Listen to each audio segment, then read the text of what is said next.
Amen. Bonjour à tous. Vous êtes courageux avec 1 heure en moins d'être venus ce matin. La Bible nous dit que le royaume des cieux appartient à ceux qui se font violence.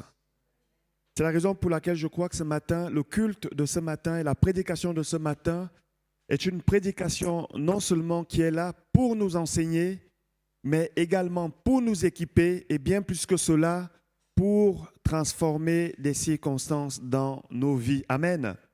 Et donc, nous allons la vivre en 2 temps. Le premier temps, c'est je vais apporter la prédication. Et lorsque j'aurai terminé, on va passer dans la partie pratique parce que je crois que le Seigneur va libérer beaucoup de choses aujourd'hui. Amen. J'espère donc que vous êtes préparés, vous vous êtes préparés non seulement à recevoir la parole de Dieu, mais aussi à voir Dieu transformer les choses dans nos vies. Amen. Il est dit dans sa parole, dans le livre de Jean, que dans cette parole, il y a la vie. Et la foi vient également de ce qu'on entend de la parole de Dieu. Le but, lorsqu'on apporte la parole de Dieu, c'est aussi de susciter la foi qui va nous rendre capables de prier, de proclamer et simplement de recevoir tout ce que Dieu veut nous donner. Car Dieu est bon et il veut nous donner de bonnes choses. Amen. Le thème de ma prédication ce matin est, comme vous l'avez reçu, le titre plutôt de ma prédication. Ça s'affiche maintenant. Quelle est ta partition dans l'œuvre de Dieu? Quelle est ta partition? Alors, ce que j'ai envoyé, c'est quelle est ma partition? C'est un peu la même chose. Quelle est ma partition dans l'œuvre de Dieu? J'aimerais premièrement prier pour que le Seigneur dispose nos cœurs, non seulement à recevoir, mais aussi à voir cette parole, nous communiquer la vie et transformer les circonstances dans nos vies. Prions ensemble. Priez aussi pour que Dieu dispose les cœurs. Seigneur, nous te remettons maintenant ta parole. Nous savons qu'elle a une importance qui dépasse tout ce que nous pouvons entendre, tout ce que nous pouvons imaginer, parce que dans cette parole est contenue la vie. Lorsque tu veux agir, lorsque tu veux manifester la vie, tu parles. Merci de ce que tu nous permets ce matin de recevoir cette parole. Seigneur, je me place maintenant sous ton autorité, Jésus. Et je te prie, je te demande, Seigneur, de permettre que cette parole, Seigneur, sorte avec la puissance du Saint-Esprit. Que cette parole vienne encore, Seigneur, nous faire du bien. Que ta parole vienne encore changer les circonstances de vie, Seigneur, de tous ceux qui sont dans l'attente, Seigneur, d'un exaucement. Que ta parole, Seigneur, vienne encore édifier, fortifier notre foi. Que ta parole vienne encore nous éclairer, que ta parole nous équipe et qu'elle soit pour nous une arme par laquelle nous allons combattre l'ennemi. Que cette parole, Seigneur, vienne encore faire ta volonté, qu'elle ne retourne pas à toi sans effet. Au nom de Jésus, Amen. Amen. Souvent, maintenant, avec le temps, j'apprends à mesurer la puissance. Vous savez, chaque dimanche est différent l'un de l'autre. Et certaines paroles de Dieu peuvent être différentes l'une des autres. Non pas que la parole de Dieu perde de sa puissance, mais il y a des moments où Dieu décide comme ça de libérer sa puissance à travers sa parole. Et la personne qui a la responsabilité d'apporter cette parole ici peut déjà ressentir des secousses, ressentir que là, Dieu va faire quelque chose de grandiose. Qu'on le sente, qu'on ne le sente pas, qu'on le sente ou qu'on ne le sente pas, de manière émotionnelle, Dieu va quand même agir. Amen. Donc, je vais maintenant commencer ma prédication. La parole de Dieu, quelle est ta partition dans le plan de Dieu pour ta vie? Ce message, bien sûr, je l'apporte parce qu'en début d'année, comme je l'avais déjà dit, je crois que Dieu veut manifester la vie. Je crois que Dieu veut apporter la joie et je crois que Dieu veut nous faire entrer dans un temps de moisson. Et de toute évidence, de ce qu'on peut déjà voir à travers la vie de plusieurs personnes, il y a déjà une vie qui est là au sens physique du terme. Mais je crois sans aucun doute que Dieu ne veut pas s'arrêter à ça. Il pense aussi à ceux qui attendent une vie spirituelle, une vie Zoé, une vie divine, une vie dans laquelle nous sommes dans la joie, la paix, la sérénité, où nous nous sentons simplement en sécurité. Amen. Dieu est l'auteur de tout ce qui vit. C'est ce que nous voyons dans le livre de Apocalypse, chapitre 4, verset 11. Lorsque les 24 vieillards vont jeter à terre ce qui fait leur dignité, leur couronne, pour adorer celui qui seul mérite la louange et l'adoration. Ils diront dans ce verset, « Tu es digne, notre Seigneur et notre Dieu, toi le Saint, de recevoir la gloire, l'honneur et la puissance, car tu as créé toutes choses et c'est par ta volonté qu'elles ont été créées et qu'elles existent. » Tu as créé toutes choses. Dieu est celui qui a créé tout ce qui vit. Tout ce qui vit tire son origine d'une personne, de Dieu. Amen. Et si ces choses continuent d'exister, c'est par la volonté de Dieu. Si ce matin tu es là, malgré les efforts que tu fournis, si tu es là aujourd'hui, c'est parce que Dieu l'a permis. C'est Dieu qui permet. Le souffle de l'homme n'appartient pas à l'homme. Du jour au lendemain, Dieu peut décider de le reprendre. S'il y a un seul oiseau qui chante chaque matin, c'est parce que c'est Dieu qui a décidé que cet oiseau soit encore en vie. S'il y a un poisson dans l'eau qui est encore en vie, c'est par la volonté de Dieu. Amen. C'est la raison pour laquelle, mes amis, nous ne devons pas cesser de louer le Seigneur, peu importe les circonstances que nous pouvons traverser, car si nous sommes encore en vie, c'est par la volonté de Dieu. Amen. La Bible dit que tout ce qui respire loue l'Éternel. Mais lorsque Dieu crée, chaque fois que Dieu crée, il y a toujours derrière, c'est l'histoire que nous voyons déjà dans le jardin d'Éden. Lorsque Dieu crée, il y a une personne que la Bible appelle l'ennemi de nos âmes, qui souvent veut passer derrière pour détruire. Lorsque Dieu fait, il veut défaire. Lorsque Dieu agit, il est là derrière pour mettre les bâtons dans les roues, pour détruire ce que Dieu est en train de faire. Ça a été le cas au Jardin d'Éden, ça a été le cas lorsque Jésus est venu et c'est encore le cas aujourd'hui. L'ennemi de nos âmes que la Bible appelle le diable, Satan, il est derrière pour détruire. Il n'y a pas que lui. Derrière chaque manifestation, il y a toujours un esprit. Toujours un esprit. C'est soit l'esprit de Dieu, soit l'esprit de Satan, soit l'esprit de l'homme. Derrière toute manifestation se cache un esprit, il y a un auteur. Et Jésus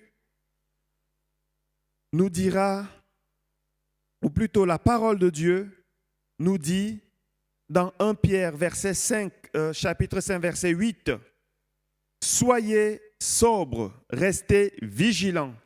Votre adversaire, le diable, rôde comme un lion, rugissant, cherchant qui dévorer. » Ici, c'est Pierre qui parle, et il parle pas sous l'inspiration du Saint-Esprit. Votre adversaire, le diable, ce n'est un scoop pour personne. Nous avons un adversaire. Si tu l'ignores, lui, il ne va pas l'ignorer.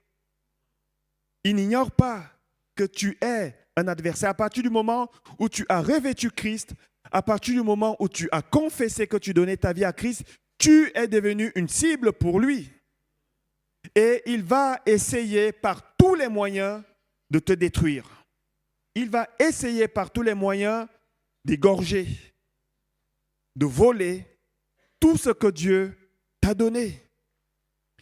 Soyez sobres, restez vigilants. Il rôde comme un lion rugissant, cherchant qui dévorer. Il rôde autour des relations. Relations familiales, relations parents-enfants, relations maritales, amitié, fraternelle. Il rôde autour de tout cela. Il rôde autour des finances. Perte d'emploi, endettement, quelquefois, il est derrière. Quelquefois, c'est juste les conséquences de nos mauvaises actions, mais quelquefois, il est là, il rôde autour pour dévorer. Il rôde autour de la santé, maladies physiques et psychiques. Vous savez, Jésus, quelquefois, il a chassé un démon qui rendait quelqu'un malade. Quelquefois, derrière des maladies, il est là. Il est derrière, il rôde. Maladie psychique, détresse émotionnelle, stress, burn-out, il est là, il rôde. Il rôde également dans l'Église. Il rôde dans l'Église. Vous savez, certaines personnes pensent qu'à partir du moment où j'ai dit Jésus dans ma vie, Satan n'a plus accès. C'est faux. C'est faux. Il a eu accès à Jésus, le Fils de Dieu. Il a porté Jésus pour l'amener en haut du temple, pour le tenter. Il a tenté les disciples de Christ alors même que ceux-ci marchaient avec Jésus. Lorsque Jean et Jacques vont commander le feu du ciel, derrière, ce n'était pas l'Esprit de Dieu, c'était un autre esprit. Et Jésus va les reprendre en disant, vous ne savez pas par quel esprit vous êtes animés. Lorsque Pierre va venir pour essayer de détourner Jésus, Jésus lui dira, arrière de moi, Satan. Quelquefois, il passe même à travers des personnes qui sont proches de nous. Et même dans l'Église, il rôde. Lorsqu'il y a des tensions dans les relations, les mauvaises conclusions dans les pensées, les mauvais schémas de pensée qui tout d'un coup arrivent, on commence à penser quelque chose d'un frère, alors que c'est faux. Quelquefois, derrière ces conclusions-là, se cache celui qui vient pour égorger et détruire.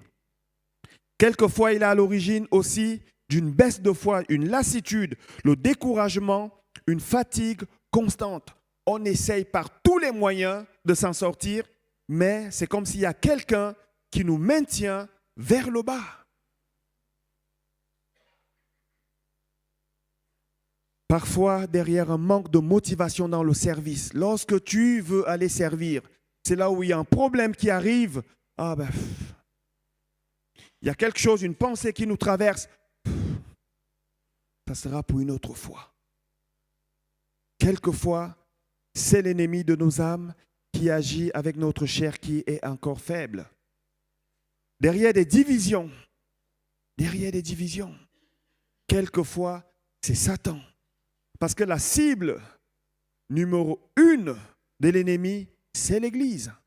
Et pourquoi? Parce que c'est l'Église qui a reçu le mandat de marcher sur les serpents, les scorpions et sur toute sa puissance. Il le sait et nous ne devons pas l'oublier non plus. Il se cache derrière. C'est pour ça que la Bible nous répète, soyez sobres, soyez vigilants, soyez prudents, soyez éveillés, ne soyons plus ignorants. Il est dit dans la parole de Dieu, nous n'ignorons pas ses desseins. Et ses desseins, c'est pourquoi? C'est pour voler, égorger et détruire. Votre adversaire, le diable, rôde comme un lion rugissant, cherchant qui dévorer. Il cherche à dévorer quelque chose, mettre sa main sur quelque chose, ses dents sur quelque chose pour dévorer s'il était possible. Et ma question, juste avant de continuer, c'est est-ce que dans un domaine ou un autre de ta vie, tu as l'impression que soit les choses sont détruites, soit alors elles sont menacées d'être détruites? Si dans un domaine de ta vie, tu as l'impression que c'est cyclique, souvent, c'est comme si il y a quelque chose qui rôde autour. Quelquefois, Satan est derrière et il faut se lever contre lui. Amen. Il faut se lever contre lui. Il y a une bonne nouvelle qui nous vient de la parole de Dieu dans Jean 10, verset 10. C'est ici Jésus qui parle encore. Il dit, le voleur ne vient que pour dérober, égorger et détruire. Moi, je suis venu afin que les brebis aient la vie et qu'elles soient dans l'abondance. Je ne sais pas si vous avez remarqué que Jésus ici parle de manière chronologique. C'est le voleur qui vient d'abord. Il vient pour égorger, il vient pour voler, égorger et il vient pour détruire. Et j'aime bien ce que Jésus dira, moi je suis venu. Ça veut dire que lorsque Satan passe pour voler, pour égorger et détruire, Jésus lui aussi, il passe. Mais pourquoi? Pour que les brebis aient la vie et qu'elle ait en abondance. Amen. Qu'elles aient la vie, le mot vie ici en grec est zoé, qui n'est pas simplement le fait de respirer, marcher, d'une certaine manière survivre, mais c'est la vie au sens large du terme. Une vie en abondance, une vie dans laquelle on se sent bien. On est en paix, on est dans la joie, on se sent en sécurité, on est simplement bien. Une vie qui est restaurée. Une vie dans laquelle les cœurs brisés sont guéris. Une vie dans laquelle nous sommes en sécurité parce que lui, il vient nous apporter cette vie, c'est Jésus. La vie Zoé, la vie divine. Dans le livre de Apocalypse 21, verset 6, Jésus ici encore, une fois de plus, il parle. Puis il me dit, il parle ici à Jean, je suis l'alpha et l'oméga, le commencement et la fin. À celui qui a soif, je donnerai à boire gratuitement de la source de l'eau de la vie. Cette vie dont il est question ici, ce mot en grec est encore zoé. À celui qui a soif. Mes amis, est-ce que nous avons encore soif de recevoir la vie de Dieu? La vie de Jésus?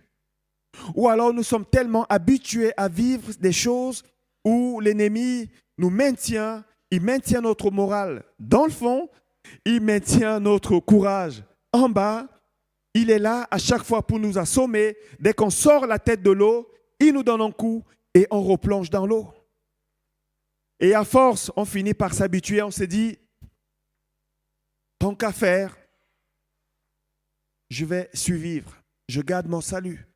Ce n'est pas cette vie, ce n'est pas à cette vie que Dieu t'a destiné. Dieu ne nous a pas destinés à cette vie. Et c'est ce qu'il dit. Il est venu pour nous donner une vie, pour que nous soyons dans l'abondance. Mes amis, ça ne vient pas effacer les épreuves. Mais lorsque la vie du Christ, elle est là, même dans l'épreuve, nous nous sentons bien. Nous nous sentons en sécurité. Nous nous sentons épanouis. Lorsque la vie de Jésus est là. Je suis l'alpha et l'oméga. Jésus ici est en train de dire, je suis le commencement et la fin. Ça veut dire qu'il est au commencement et il est aussi à la fin de toutes choses. Amen. Tout ce qui se passe au milieu, peu importe ce qui se passe, peu importe ce que l'ennemi a fait, peu importe les dégâts qu'il a causés, Jésus, il est l'alpha, il est aussi l'oméga. Ça veut dire qu'il est capable d'arranger les choses, même lorsque c'est mort. Jésus est la vie. Mais nous devons être conscients, c'est ce qui m'amène dans mon thème, nous devons être conscients que Dieu ne va pas faire tout seul. Il ne le veut pas, il a déjà parlé, il nous a montré dans sa parole que ce qu'il veut, c'est de travailler en collaboration avec l'homme. C'est la raison pour laquelle, mes amis, aujourd'hui, je crois que cette parole, elle est pour nous. Il faut la saisir. Dieu ne va pas faire tout seul. Il veut travailler avec nous. Lorsqu'il va créer Adam et Ève, avant de créer Adam, il va faire tout seul. Il va planter un jardin avec des arbres fruitiers. Il y aura même des ruisseaux avec de l'or. C'est décrit dans la Bible. Il le fait tout seul. Mais à partir du moment où Adam est créé, Dieu ne fait plus tout seul. Lorsqu'il a créé les animaux, après qu'il ait créé Adam, qu'est-ce qu'il dit à Adam? Donne-leur des noms, travaille. Et même avant ça, qu'est-ce qu'il dira à Adam? Il le place au jardin d'Éden. Pourquoi? Pour entretenir le jardin. Il fallait que Adam travaille. Il nous faut travailler avec Dieu. Il nous faut travailler avec lui. On le verra tout à l'heure. Quelle est notre part? Il y a toujours dans la mélodie que Dieu est en train d'écrire pour la vie de chacun, une partition dans laquelle c'est l'homme qui doit jouer cette partition. Toujours. On le voit dans le livre d'Ézéchiel. C'est Marie-Claire qui nous avait apporté cet enseignement en soir de prière. J'avais beaucoup apprécié. Je lui ai demandé si elle pouvait le faire. Elle ne se sentait pas encore capable. Je me suis dit, ce message-là, il faut que l'Église l'entende. Il faut que l'Église se réveille et fasse sa part. Ézéchiel 37, versets 1 à 10. Nous lisons, on va lire tous les versets pour nous situer dans le contexte. La main de l'Éternel reposait sur moi et l'Éternel m'a transporté par son esprit pour me déposer au milieu de la vallée. Celle-ci était remplie d'ossements. Il m'a fait passer près d'eux tout autour. J'ai constaté qu'ils étaient très nombreux sur le sol de la vallée et qu'ils étaient complètement secs. Ici, on est dans une vallée d'horreur. Une vallée où règne la mort, où il y a des ossements secs. Il n'y a pas de vie dans cette vallée. Et Dieu prend Ézéchiel, son serviteur, et il le place au milieu de cette vallée. Comme Dieu peut nous prendre, nous placer quelque part, peut-être dans un emploi où il y a des ossements desséchés, où il n'y a pas de vie. Dieu peut aussi faire cela. Et la question que Dieu pose ici à Ézéchiel, elle est très intéressante. Il m'a dit, fils de l'homme, ces os pourront-ils revivre? J'ai répondu, Seigneur éternel, c'est toi qui le sais. Est-ce que ce qui est mort peut encore revivre? Et Dieu pourrait nous poser cette question aujourd'hui. Est-ce que cette relation qui est morte, est-ce que cette santé qui est morte, est-ce que cet emploi qui a été perdu, non pas que tu vas retrouver le même emploi, mais peut-être un autre, peut-être un meilleur. Est-ce que ce mariage qui est mort, est-ce que cette circonstance de vie qui est morte peut-il revivre? Quelle serait notre réponse?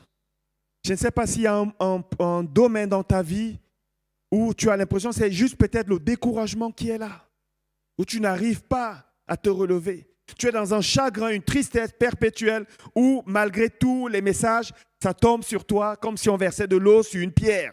Il n'y a rien qui entre. Est-ce que ça peut revivre?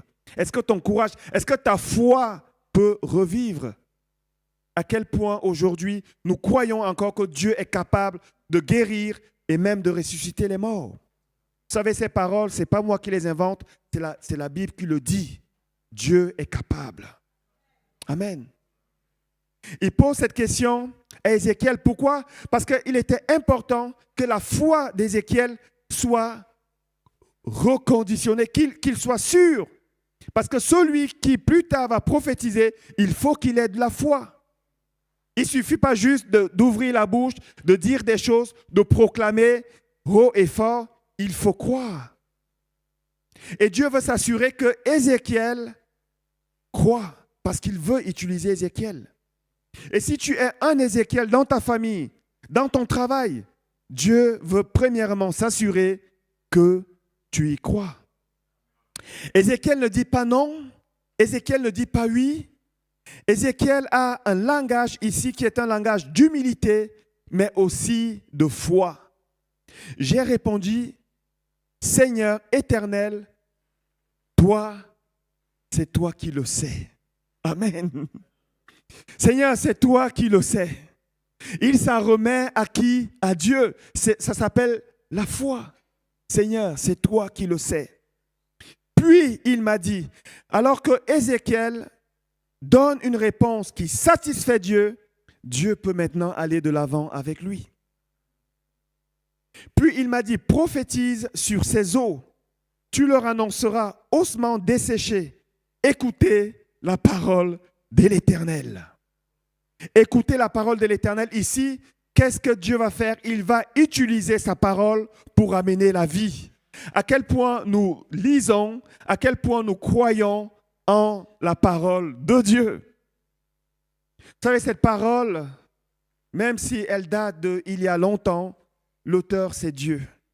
Elle est vivante. Elle n'est jamais périmée. Ce que Dieu a dit, il le dit encore. Ce que Dieu a fait, il est encore capable de le faire. Amen. Il dit, prophétise sur ces eaux, tu leur annonceras, ossements desséchés, écoutez la parole de l'Éternel. Voici ce que dit le Seigneur l'Éternel à ces eaux. Je vais faire entrer un esprit en vous et vous vivrez. Je ne sais pas si vous vous rendez compte. Il y a quelque chose qui est inerte, des ossements desséchés qui sont là, et Ézéchiel doit aller prophétiser. Il fallait qu'Ézéchiel ait de la foi. Amen. Il fallait qu'il ait de la foi. Les ossements desséchés, c'est impressionnant. C'est impressionnant. Nous, aujourd'hui, on le lit, on voit ces choses, Dieu a parlé, et les ossements desséchés vont reprendre vie, il y aura un esprit et tout. Pour nous, ça nous semble très évident parce que nous avons maintenant toute l'histoire. Mais Ézéchiel n'avait pas toute l'histoire. Il a dû se déplacer, aller et commencer à parler. Peut-être que plusieurs personnes qui ne croient pas en Dieu, qui avaient été là en spectateur, auraient dit « Ézéchiel est fou ». Mais mes amis, vous savez quoi? Quelquefois, la foi, c'est de la folie pour les hommes. C'est de la folie pour les autres, la foi. Lorsque Dieu a dit, vas-y, fais-le. Amen. Même si tu as l'impression que les choses sont mortes, c'est la raison pour laquelle je continue de prêcher pour cette année, parce que je crois que Dieu veut libérer des choses cette année. Je le crois. Et avant même que je commence, après que j'ai commencé à proclamer ces choses, il y a eu des révélations. Il y a eu des personnes qui ont commencé à porter la vie en elles. Ça, c'est arrivé après. Et à chaque fois que je vois ça, Dieu m'encourage. Je suis encouragé. Je suis convaincu que ce que Dieu a dit, il le fait. Amen. Et ça ne s'arrête pas à ce que vous voyez, ça va continuer encore. Et ma prière, c'est que chacun puisse recevoir ce que Dieu veut lui donner. Parce que Dieu peut commencer à agir. Si nous n'avons pas un esprit ouvert, nous pouvons passer à côté de ce que Dieu fait. Et vous savez quoi? D'autres personnes ailleurs vont recevoir cela. Je l'ai vécu ici. Je l'ai vécu ici avec les mariages où j'ai vu des personnes à l'extérieur. On a assisté même à un couple qui est venu d'ailleurs. On les a mariés ici à l'église, au sous-sol. À Paris, une personne, je vous l'ai dit, qui pendant longtemps, elle avait enchaîné des relations où elle n'en pouvait plus. Elle a eu des enfants avec des hommes différents. Elle n'y croyait plus. Simplement, je lui ai dit, tu sais, il y a une grâce qui est là. Je vais prier pour toi. On a prié. Elle s'est mariée. Il y a eu un homme qui est venu et qui a prié avec tous ses enfants. Et ils sont mariés. Lorsque Dieu donne une parole, c'est premièrement pour les personnes qui sont avec nous. Mais il faut croire, mes amis. Il faut le croire. Ézéchiel ici, il croit. Et non seulement il croit, parce qu'il a cru, il prophétise. Voici ce que dit le Seigneur l'Éternel à ces eaux. Je vais faire entrer un esprit en vous et vous vivrez. Je vous donnerai des nerfs, je ferai pousser sur vous de la chair. Je vous recouvrirai de peau, je mettrai un esprit en vous et vous vivrez. Vous reconnaîtrez alors que je suis l'Éternel. Vous savez, lorsque Dieu fait quelque chose qui est impossible, c'est là où on reconnaît que c'est Dieu. C'est ce qu'on a appris dans le livre des Actes. On est dans une étude biblique où on a appris que lorsque Dieu veut agir, il le fait de manière à ce que personne ne doute que c'est lui qui a agi. Lorsque Lazare meurt, il est malade. Il reste encore, Jésus va rester encore 2 jours pour qu'il meure bien et qu'il commence à sentir. Parce que s'il le fait avant, comme je l'ai déjà dit, on va dire, ah oui, on a déjà vu ça. Peut-être qu'il avait juste mal à la tête. Voilà, on a prié, mais bon, non, on sait, on a déjà vu. Mais ils n'ont jamais vu un mort qui commence à sentir et qui revient à la vie. Là, s'il y a quelqu'un qui doute que c'est Dieu qui a fait, ça veut dire simplement que c'est un incrédule. Il ne veut pas donner gloire à Dieu. J'ai prophétisé au verset 7, j'ai prophétisé conformément à l'ordre que j'avais reçu. Alors que je prophétisais, il y a eu un bruit. C'est ce qui se passe lorsqu'on commence à proclamer la parole de Dieu. Moi, je le vis dans les entretiens. Dans les entretiens. Et encore dernièrement, j'ai eu encore une bonne nouvelle qui viendra en son temps. Mais une bonne nouvelle, que la vie est en train de venir. Que Dieu est en train de manifester la vie. Et au moment où il commence à prophétiser, il y a eu un bruit, un mouvement s'est produit et les os se sont rapprochés les uns des autres. J'ai regardé et j'ai vu qu'il leur apparaissait des nerfs. La chair a commencé à pousser et la peau les a recouverts en dernier. Mais il n'y avait pas d'esprit en eux. Il m'a dit, prophétise à l'intention de l'esprit. Ce que j'aime bien, c'est que Dieu travaille de manière séquentielle. Lorsqu'il commence, il va terminer. Il va terminer parce qu'il est capable. Amen. Il est capable. Sinon, il ne commence pas. Lorsque Dieu commence, il est capable de terminer. Amen. C'est pour ça que je crois que Dieu va faire. Il a déjà commencé. Il nous montre des signes qu'il est déjà là, en train d'agir. Et dans un deuxième temps, il dit, prophétise à l'intention de l'Esprit, prophétise, fils de l'homme, tu annonceras à l'Esprit, voici ce que dit le Seigneur, l'Éternel, Esprit vient des 4 vents, souffle sur ces morts et qu'ils revivent. Souffle. Esprit, parle à l'Esprit qu'il souffle. J'ai prophétisé conformément à l'ordre qu'il m'avait donné. Alors l'Esprit est entré en eux et ils ont repris vie. Puis ils se sont tenus sur leurs pieds. C'était une armée nombreuse, très nombreuse. L'armée de Dieu qui était desséchée, qui était à terre, complètement mort. Complètement mort. Et Dieu, qu'est-ce qu'il va faire? Il va les faire revivre. Mais remarquez ici, tout ce qui est dit ici, qu'est-ce que Dieu fait? Il parle à Ézéchiel qui, lui, va parler. Il parle à Ézéchiel qui, lui, va parler. Il passe par Ézéchiel qui, lui, va apporter sa partition, qui va apporter sa contribution dans l'œuvre de Dieu. Est-ce que Dieu aurait pu le faire directement? La question, de manière incontestable, est oui. Et pourquoi est-ce qu'il ne l'a pas fait? Parce qu'il veut travailler avec toi. Il veut travailler avec toi. Il veut travailler en collaboration avec l'homme qui croit en lui, qui met sa confiance en lui, qui espère en lui et qui s'attend à lui. Et peut-être que ta partition, ça sera peut-être de prier. De prier. De prier. Ou alors de proclamer une action, de proclamer une parole inspirée du Saint-Esprit ou poser une action qui est inspirée du Saint-Esprit. Je ne la connais pas, ta partition. Ézéchiel ici devait prophétiser. Tout le monde n'est pas appelé à prophétiser. Peut-être que tu es appelé simplement à prier. À prier, à prier, à prier, c'est ta partition. Jusqu'à ce que tu commences à voir les choses commencer à bouger dans ta vie. Je ne sais pas combien de temps tu as prié, mais continue de prier. Amen. Parce que le Dieu que tu pries, il est capable. Il est Dieu. Mes amis, lorsqu'on parle de Dieu, on a tellement parlé de Dieu, on l'a mis tellement dans plusieurs sources que parfois, on a l'impression que ce mot Dieu a perdu un petit peu de sa valeur. Dieu reste Dieu. Peut-être que nous avons besoin de révélation, une nouvelle révélation de qui est vraiment Dieu. Vous savez, Dieu est redoutable. Il est redoutable. Vraiment redoutable. Et ici, Ézéchiel, dans tout ce que nous avons lu, il y a un point important, c'est qu'il va suivre scrupuleusement les instructions de Dieu. Les instructions que Dieu va lui donner pour que la vie revienne.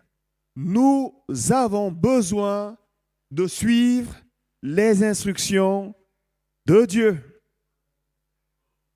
Et la parole de Dieu, mes amis, elle est à la portée de tous. Il suffit juste d'ouvrir sa Bible, de lire cette parole. C'est peut-être notre partition. Lire la parole et à un moment donné, Dieu va nous inspirer une parole que nous allons proclamer.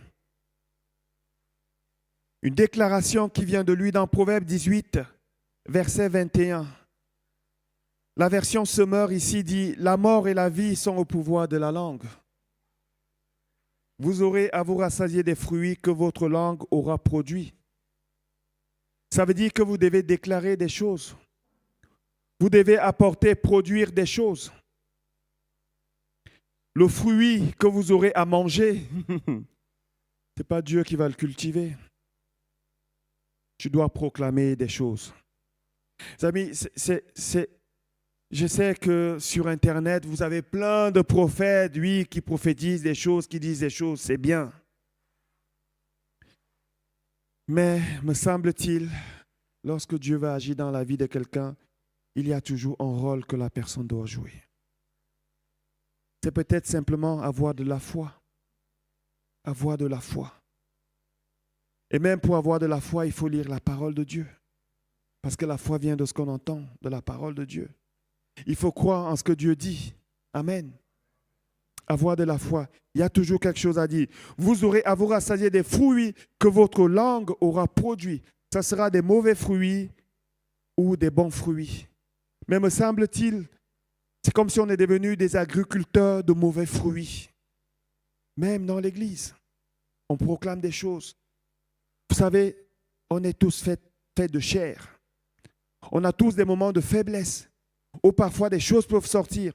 Mais le Saint-Esprit est là pour nous rappeler que ces choses-là, ce n'est pas ça que nous devons produire. Nous devons produire la vie. La vie est au pouvoir de la langue. Il y a cette parole de Billy Graham que j'ai beaucoup appréciée dans une de ses prédications. Il dira ceci concernant la parole de Dieu. La parole de Dieu n'est pas seulement un recueil de textes anciens, mais un manuel vivant et efficace pour affronter des adversités spirituelles avec l'autorité qu'il nous a conférée. Lorsque nous ouvrons la Bible et proclamons ces paroles avec foi, nous ne faisons pas que réciter de vieilles phrases. Nous activons un pouvoir surnaturel qui transcende le temps.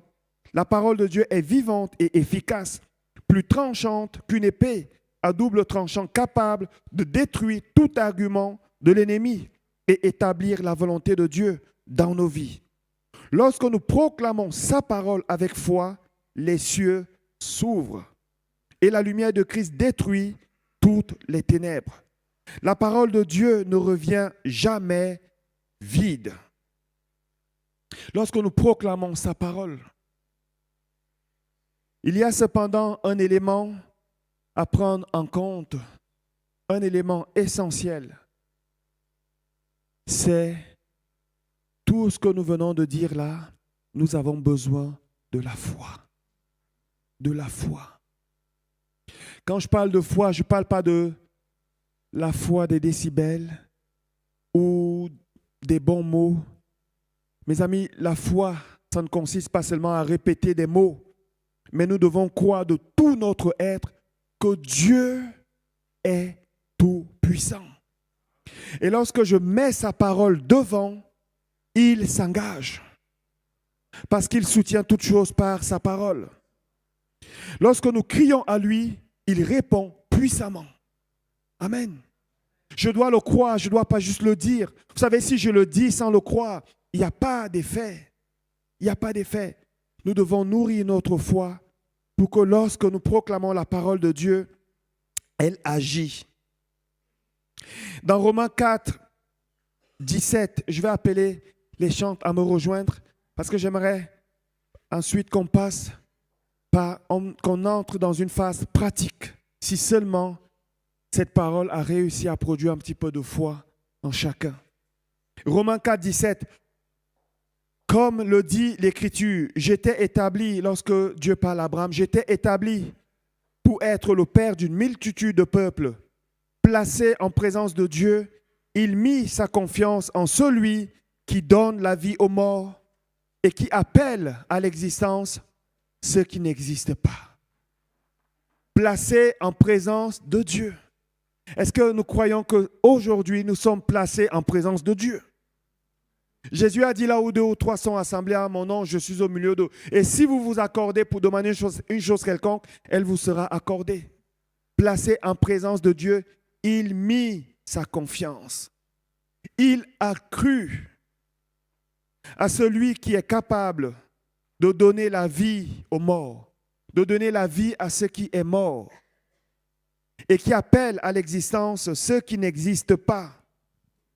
Quelquefois, le moyen par lequel Dieu va appeler les choses à l'existence, c'est simplement par toi.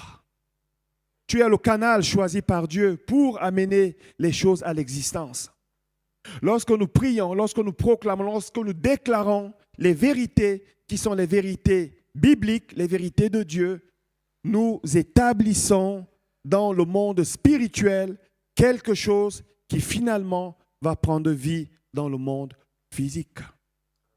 Lorsque nous proclamons des choses, des mensonges qui viennent de Satan, lorsque nous proclamons des choses que Satan nous inspire, au final, ces choses vont prendre vie dans le monde physique. Même si vous ne le voyez pas, vous le verrez un jour. Vous aurez à manger les fruits que votre langue aura proclamés. Et à l'inverse, lorsque nous proclamons la parole de Dieu, même si aujourd'hui vous ne le voyez pas, vous le verrez. Amen. J'aimerais maintenant qu'on prie. J'aimerais qu'on prie, mes amis. Je ne sais pas quel cantique nous pouvons prendre encore pour nous préparer, parce que je crois que ce que nous allons faire maintenant, c'est une déclaration. Nous allons proclamer la vie. Amen. Nous allons proclamer la vie. C'est peut-être dans ta famille, c'est peut-être parmi tes enfants, je ne sais pas quel est le domaine dans lequel tu as tellement combattu. Nous allons le faire en présence de Dieu maintenant. Nous allons proclamer la vie. Et je crois que Dieu va manifester la vie. Amen.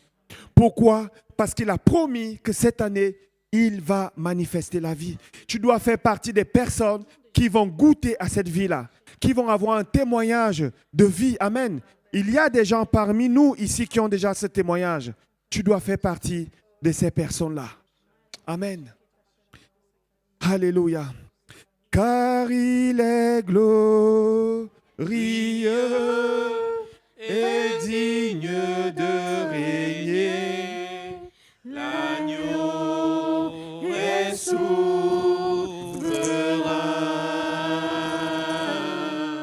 Nous élevons la voix pour l'adorer. L'agneau est souverain. Chantons gloire, gloire, gloire, gloire à l'agneau. Chantons gloire, gloire à Jésus. Gloire, gloire à l'agneau.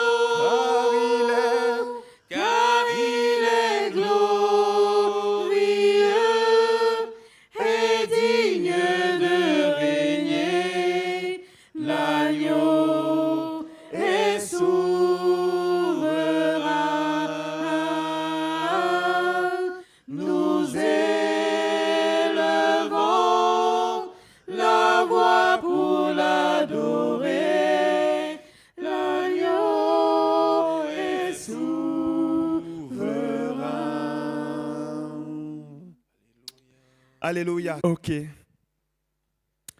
Nous allons maintenant passer aux annonces. Nous allons passer aux annonces maintenant.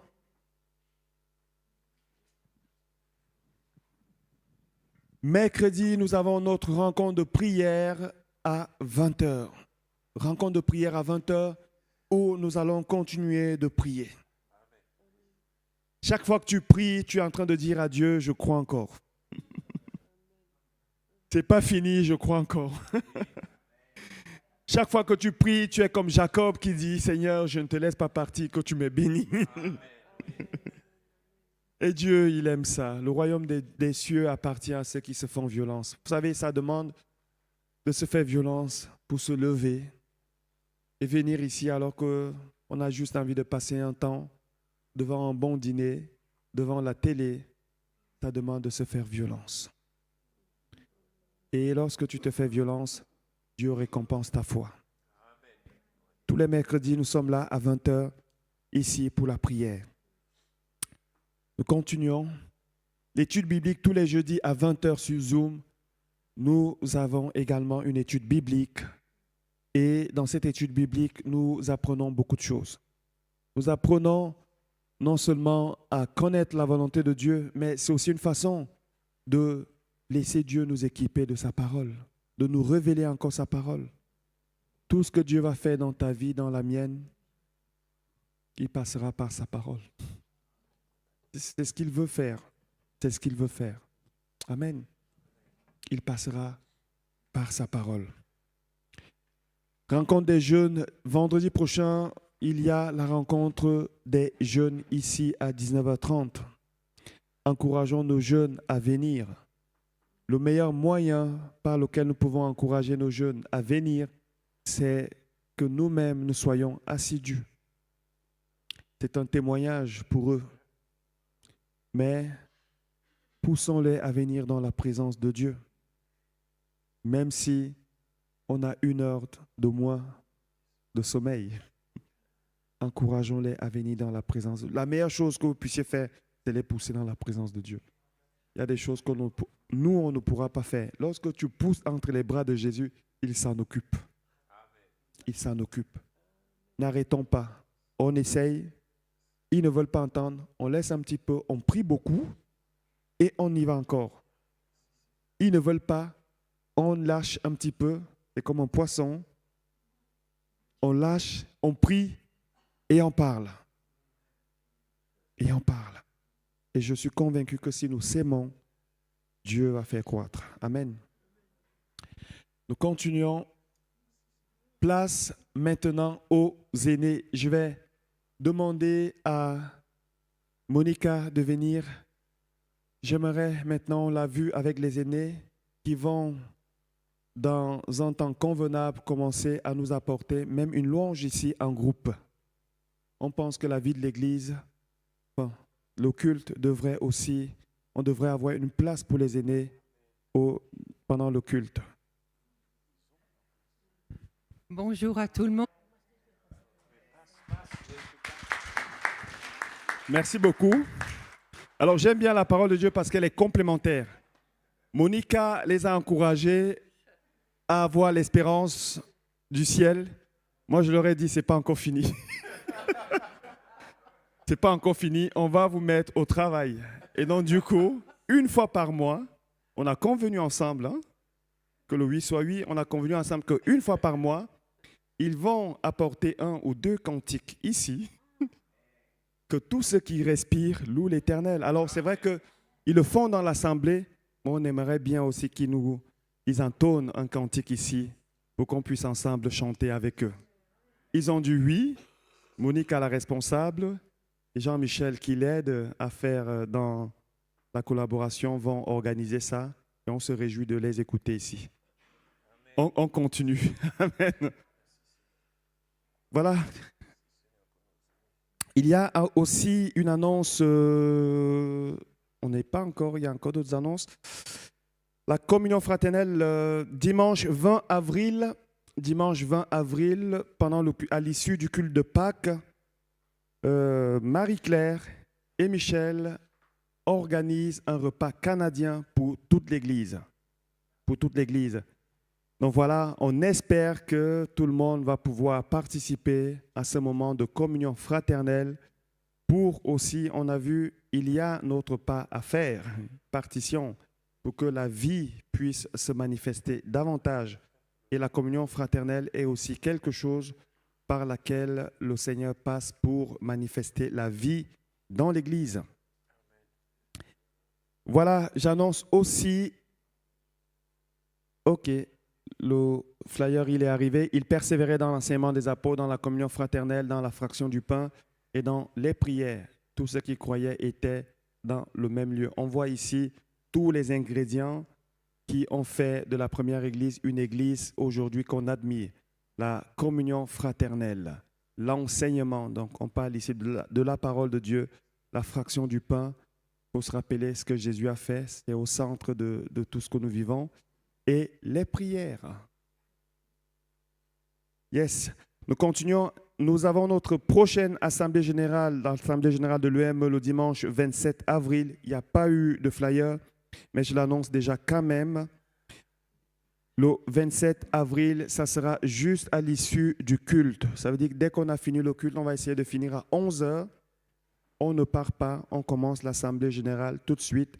On espère, on vise les 1h30 comme ça.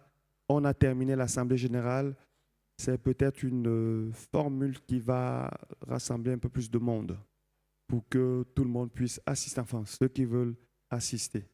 Si vous voulez être membre de l'Église, vous avez simplement à nous donner votre nom, adresse, contact et on vous met dans la liste, on vous mettra dans la liste des membres de l'Église missionnaire.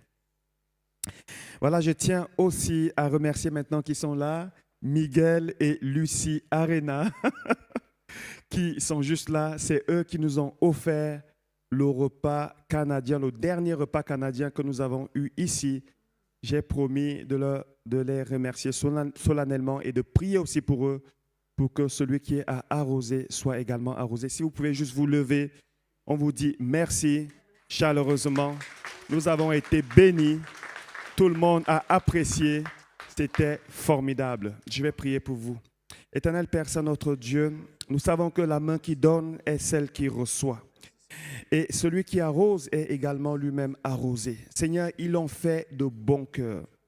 Ils ont proposé cela de manière spontanée, Seigneur. Et Père éternel, nous voulons ensemble t'apporter, Seigneur, cet acte comme une offrande, Seigneur. Une offrande, Seigneur, que cette offrande soit une offrande de bonne odeur, Seigneur, pour toi. Nous les bénissons, Seigneur, notre Dieu. Nous demandons au Père éternel que tu multiplies, Seigneur, leur moisson, Seigneur, que leur grenier déborde au Père éternel, qu'ils ne manquent jamais de rien, que, Seigneur, leurs descendants ne manquent jamais de rien, que tes bénédictions, Seigneur, soient multipliées dans leur vie, Seigneur, à cause de ce qu'ils ont fait pour toi. Seigneur, bénis-les, s'il te plaît, au nom de Jésus-Christ. Amen. Amen. Soyez bénis et encore merci beaucoup.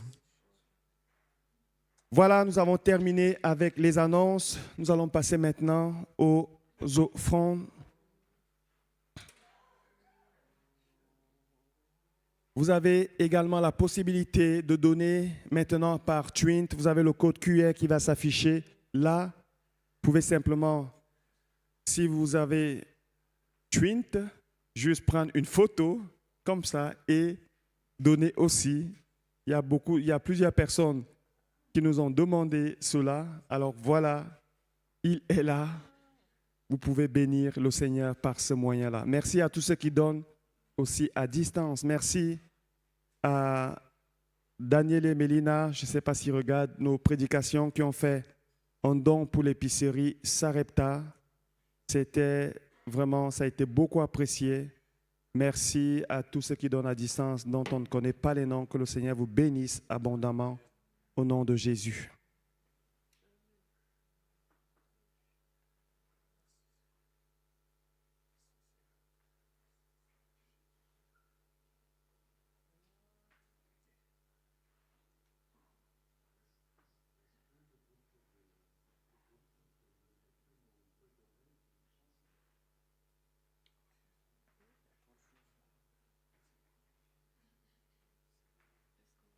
Voilà, je continue avec les remerciements. Je remercie aussi la famille de Louvanga qui ont fait aussi un don spécial à l'église. Ce n'était pas demandé. On donne gratuitement comme Dieu nous a demandé et ils ont béni l'église. Vraiment, merci, merci, merci beaucoup pour ce don que vous avez fait à l'église. Je continue encore avec les remerciements. Vendredi, les aînés, je m'attendais pas forcément à ce que ça vienne de ce côté-là, mais ils m'ont fait une belle surprise où ils ont apporté un gâteau avec une carte. Ils ont écrit des mots qui m'ont beaucoup touché et ils m'ont également fait un don. Merci beaucoup. Merci. C'était vraiment c'est une grâce de Dieu de vous avoir parmi nous.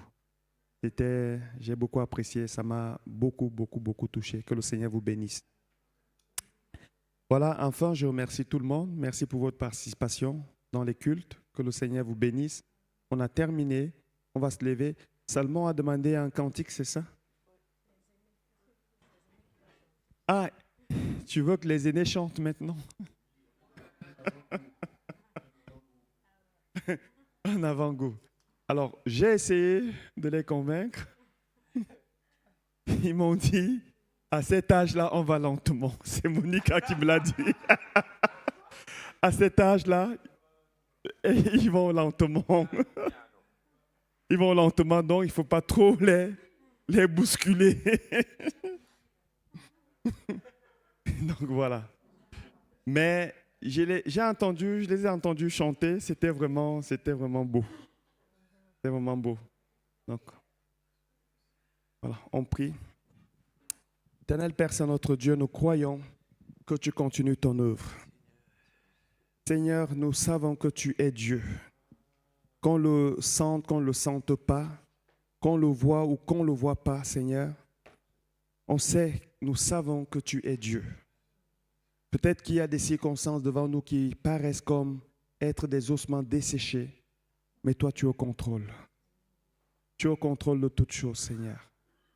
Tu sais à l'avance ce qui va arriver et tu sais à l'avance, Seigneur, la solution que tu vas apporter. Tu es Dieu. Ta parole nous dit que tu fais concourir toutes choses au bien de ceux qui t'aiment. Seigneur, nous t'aimons. Nous aimons ta présence. Nous aimons, Seigneur, tout ce que tu fais. Et nous voulons, Seigneur, davantage nous attacher à toi. Non pas seulement pour tes bénédictions, mais aussi pour qui tu es. Un bon Père. Un Dieu qui nous soutient en toutes circonstances et en tout temps.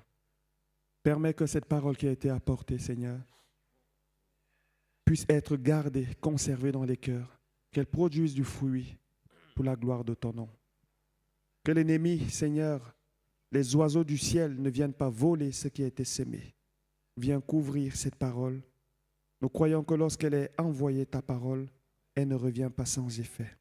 Ne permets pas que les ronces, les soucis de la vie viennent étouffer cette parole. Ô Père éternel, lève une armée. Lève une armée, Seigneur, pour toi. Rends-nous conscients que nous avons un adversaire qui va essayer par tous les moyens de nous piéger, de nous faire tomber et même de nous détruire. Mais nous proclamons une fois de plus que dans toutes ces choses, nous sommes plus que vainqueurs par celui qui nous a aimés. Nous déclarons que nous sommes vainqueurs par Jésus-Christ qui nous a aimés, car nous avons l'assurance que ni la mort, ni la vie, ni les anges, ni les dominations, ni ce qui est en bas, ni ce qui est au ciel, ni aucune autre créature ne nous séparera de ton amour manifesté en Jésus-Christ notre Seigneur. Père, merci Seigneur mon Dieu, que ceux qui n'ont pas pu être là, Seigneur, soient bénis par ces paroles au nom de Jésus-Christ. Amen.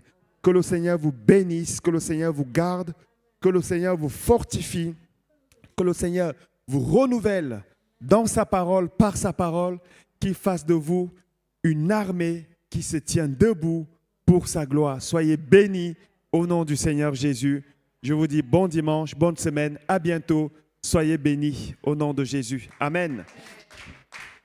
Excusez-moi, j'ai juste quelque chose. Je ne voulais pas bloquer. Pasteur. Le pasteur, on n'a pas fini, s'il vous plaît. Le pasteur a dit que c'était son anniversaire vendredi dernier. On va bénir notre pasteur. On va remercier Dieu pour ce nouveau printemps. On va prier Dieu pour que, comme tout à l'heure, j'avais envie de le dire, quand Dieu donne la vie, donne des paroles de vie, c'est vie, ça sent bon. Le diable vient derrière, il apporte la mort. Après, quand on oublie ses promesses, ça devient des ossements. Mais les promesses de Dieu sont oui et amen. Donc on va demander à Dieu si Dieu avait promis des choses au pasteur. Il lui avait donné des joies, des moments de joie, d'espérance. Nous allons proclamer plutôt la vie sur ces ossements dans la vie de notre pasteur. Pour que Dieu le fortifie, le garde. C'est notre berger. Il y a le bon berger, mais c'est notre berger. Étendez la main, on va bénir notre pasteur. Père éternel, Dieu d'amour, Dieu de miséricorde, merci Seigneur Dieu. Merci parce que ici-bas, tu nous as donné un berger de chair qui est là, qui veille sur nous, Seigneur Dieu. Un canal au travers duquel, Seigneur Dieu, tu nous apportes ta parole. Nous te bénissons, Seigneur Dieu. Merci pour la joie. Merci pour la paix. Merci pour la ténacité que tu donnes à Pasteur Thomas. Merci de le bénir dans sa santé. Merci pour son travail. Garde-le, fortifie-le. Que vraiment il soit vraiment un canal de paix, un canal de réconciliation, un canal de motivation, Père éternel. Fais que nous soyons à ses côtés pour le soutenir aussi, Seigneur Dieu. Nous sommes là comme il a été dit. Nous avons notre part à faire. Nous avons notre partition, Seigneur Dieu.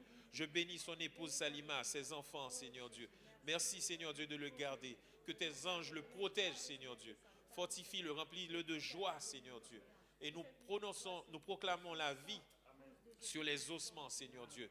Les promesses, Seigneur Dieu. Les promesses peut-être oubliées, Seigneur Dieu. Les promesses qui ont été oubliées par les problèmes de la vie, par les situations, Seigneur Dieu. Nous proclamons la vie, Seigneur Dieu, dans notre pasteur. Que toute la gloire te revienne au nom de Jésus-Christ. Amen. Bon anniversaire, Pasteur Thomas.